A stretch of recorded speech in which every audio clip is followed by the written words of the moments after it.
কৃষ্ণ ক'ত এৰি যোৱা কৃষ্ণই মুখেৰে নামাতিলে ৰাধাৰ ফালে নাচালে ৰাধাই ক'লে কৃষ্ণ শেষবাৰৰ বাবে এবাৰ চাই যোৱা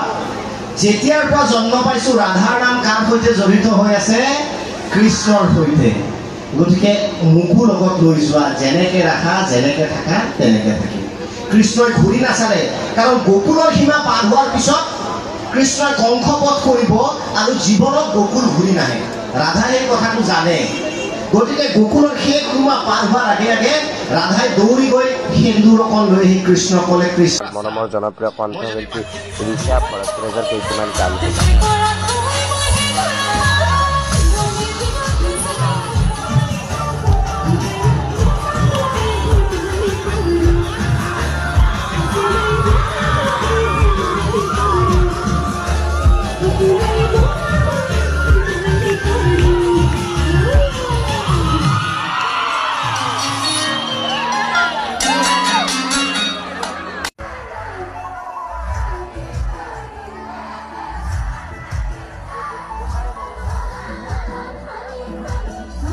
তো আজিৰ ভিডিঅ'টো ইমানেই আছিল যদি ভিডিঅ'টো চাই ভাল পালে লাইক কমেণ্ট শ্বেয়াৰ আৰু মোক ইনষ্টাত ফ'ল' কৰি থৈ দিব আজিলৈ বাই বাই